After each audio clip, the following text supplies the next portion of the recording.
So a couple of tips for planting tulips.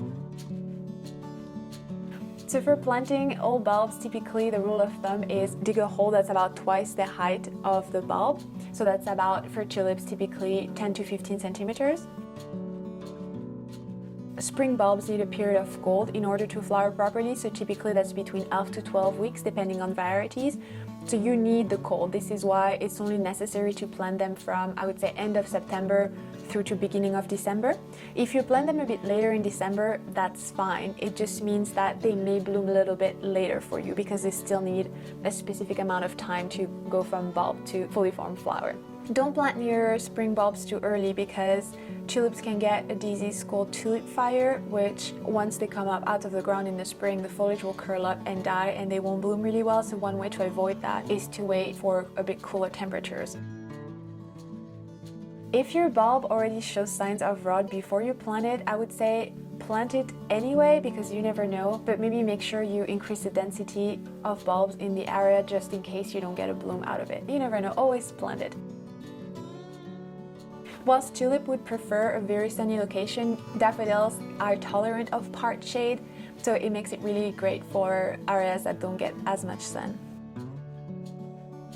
The tulip will still bloom for you, it's just that it won't get enough sun to recharge batteries and come back again. So if you treat your tulip bulbs as annuals, there's no problem for you to plant them in part shade, it's just that they won't come back very well for you.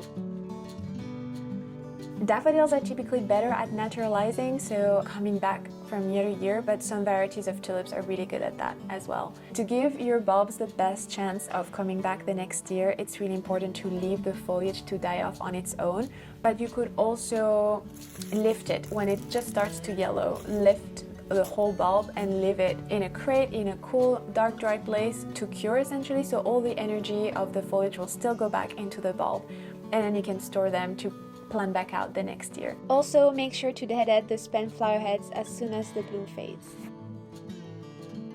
Spring bulbs can handle a range of conditions, but if your soil is really soggy and full of clay and doesn't drain really well, it's recommended to put a bit of grit at the bottom of the hole when you're planting so that the bulb doesn't rot over winter. So it's really good to try to spread the blooming time of your varieties. You have typically early, mid and late spring for all types of bulbs, and so when you prepare your display, it's a really good idea to, spread the blooms so that you have a really beautiful show for weeks and weeks and weeks. To see which bulbs I have chosen for months of bloom from March to June, head over to my spring bulb haul. I included lots of varieties in a range of colors and also includes tips on which varieties will naturalize well.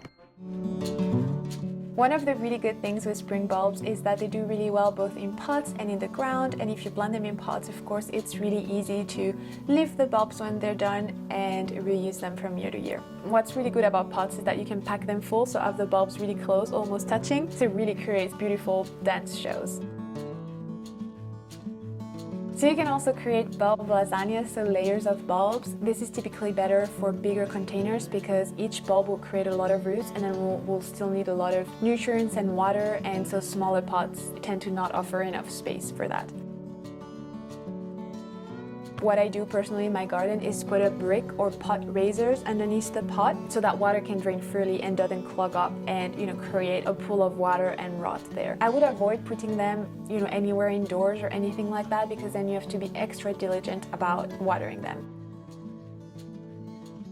If you haven't gotten your bulbs yet, typically around end of November, beginning of December, there's a really good sale on whatever's left unsold at garden centers, at the supermarkets, and the bulbs are good quality typically. So if you're not too picky, you don't have like a specific variety or color scheme in mind, it's a good idea to get in on some of those bargains because you can get everything for a fraction of the price. Another really important factor when picking bulbs is its size. The one on the left are offset from my previous year crop and they're going to be too small for blooms.